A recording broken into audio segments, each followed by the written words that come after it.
Greetings, greetings, greetings to everyone and everything. We are the Dawn of Ascension Show, and this is my Ascension Soul team. And we are here to share our views, our tools, and our journey through these wild and crazy and wonky vibrations that we are living now in a daily basis. And we all know they're really wild and crazy and wonky. My name is Arlene, and I'm here with Aubrey, Gina, and Susie. And today we'd like to talk about escapism. It's a it's a very broad subject, and it's something that any of us can pull something out to evaluate. So, escapism is a tendency to seek a distraction, a relief from unpleasant realities, especially by seeking entertainment or engaging in fantasy. So it's about not wanting to deal with what you're being led to deal with or the things you need to deal with. And it's reflected through habits, politics, your shopping habits. It's reflected through emotions. Are you are you reflecting back to anger and hatred rather than, or are you spending too much energy being sympathetic towards someone? And then we have dreams. Dreams are a form of escapism too, but dreams can be very productive in setting a positive vibration for something in a later down the road, down our timeline, but they can also be one of revenge and hatred, and they can keep you stuck and away from your soul.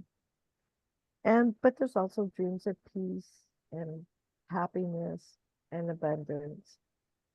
So as we know, sometimes we get on these subjects and we have many, many rabbit holes, and we're going to go down them many, many times because this one's a really good one for anyone can pull something out and go, yeah, let's work on this one today or this week. Aubrey, what do you have to say about this subject today?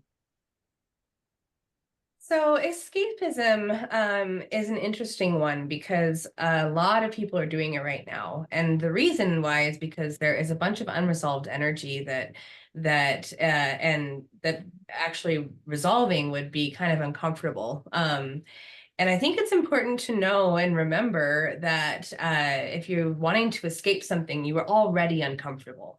And it's very easy to feel like you're avoiding something by escaping into a phone game, into a television show, into scrolling through gossip or whatever your pick your poison, whatever it may be. It feels like you're avoiding being uncomfortable, but you're doing it because you're already uncomfortable. And so as we kind of move into these new big blasting energies that we're moving through, it's it's good to be very gentle with yourself and acknowledge that you're already uncomfortable, because you'll find that we humans have been through a lot, and there at the very very heart of this discomfort that we're all feeling, there's this fear that we are terrible, that it was us all along, that this has all happened because we did something really really really bad, and a lot of this and this running away from that discomfort is because of the fear that that is what you're going to discover, and it's not. That's not what is at the center of this discomfort. This is really just energy that needs to be moved through.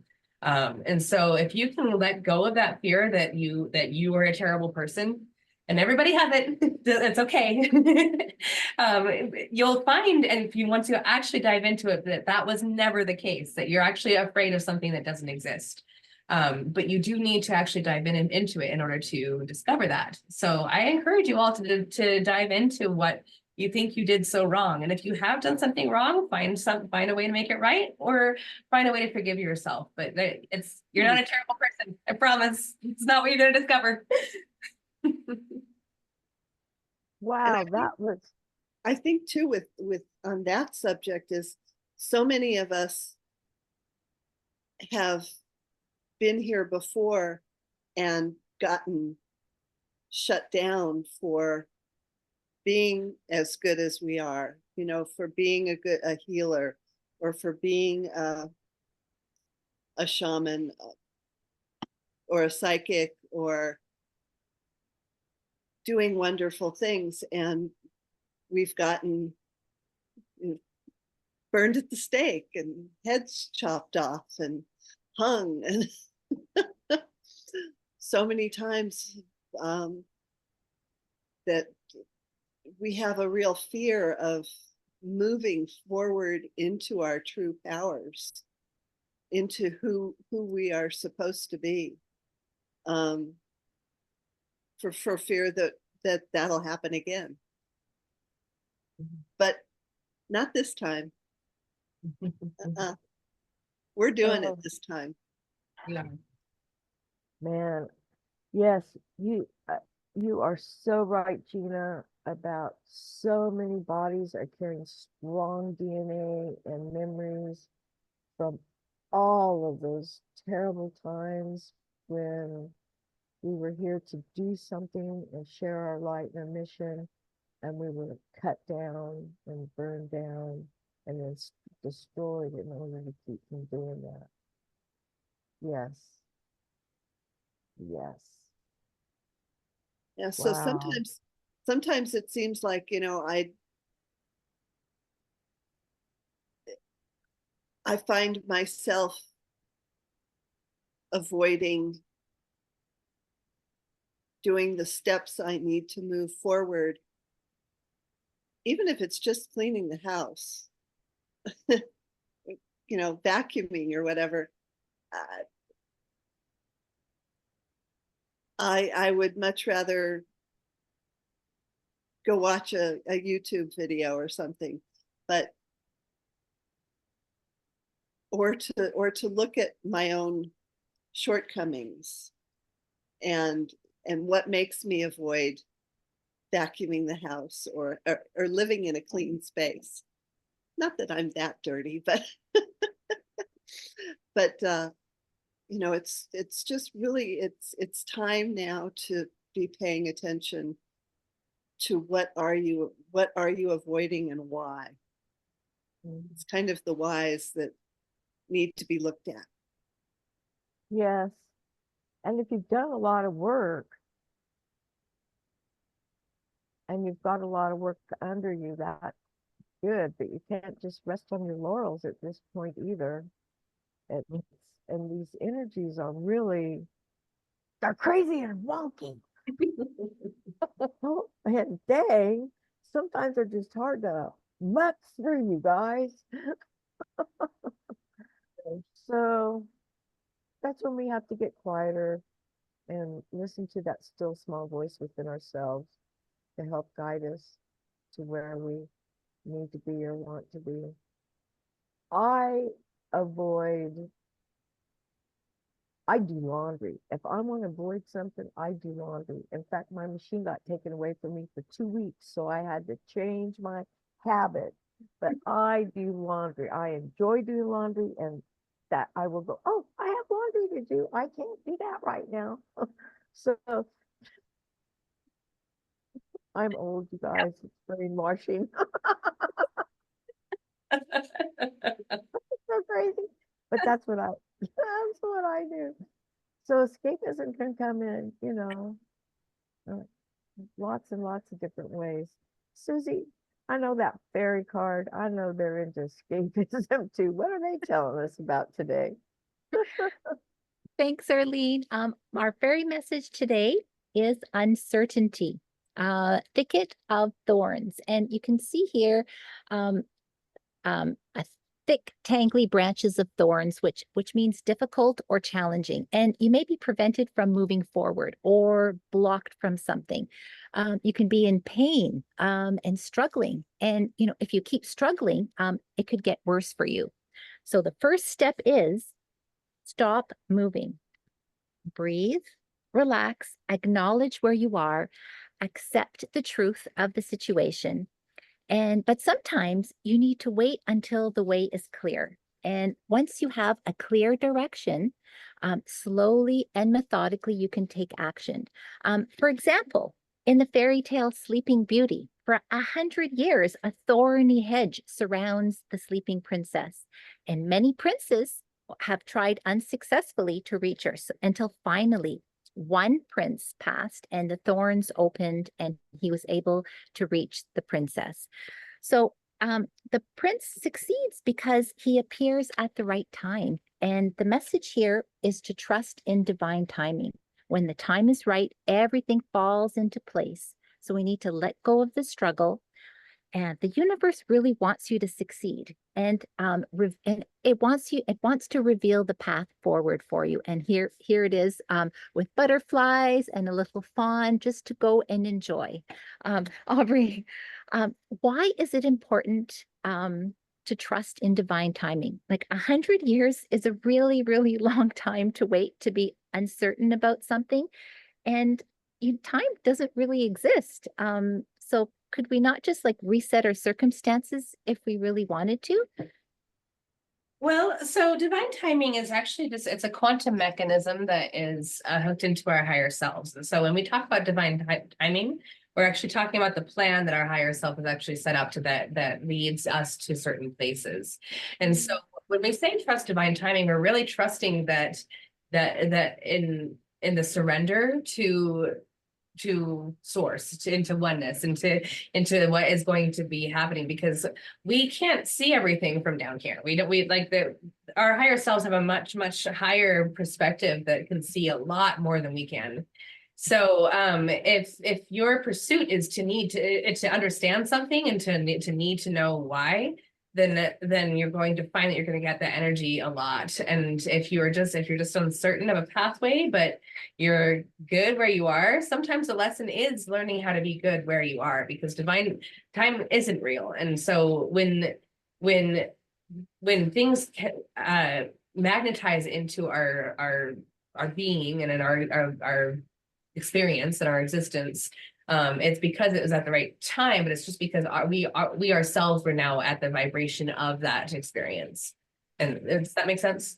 Yeah, it does. Thank you, Aubrey. So it comes back again to the vibration. Whatever the vibration is, the vibration rules wherever we're at and what we're doing, and synchronicity. But then that's the acknowledgement of vibration. Isn't that what synchronicities are? Yeah, synchronicities are essentially your higher self going, yep, it's working. Yep, it's still working. Yeah, it's still working. Yep, still. I love synchronicities. Oh man. But it's like that card says, to be still enough to hear, to follow.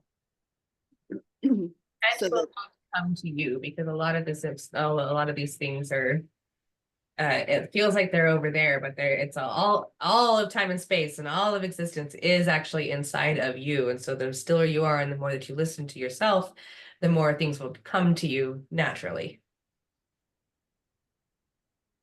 That was very well put. Yeah. That's why we always go back to our heart, back to our heart, back to our heart. Yep.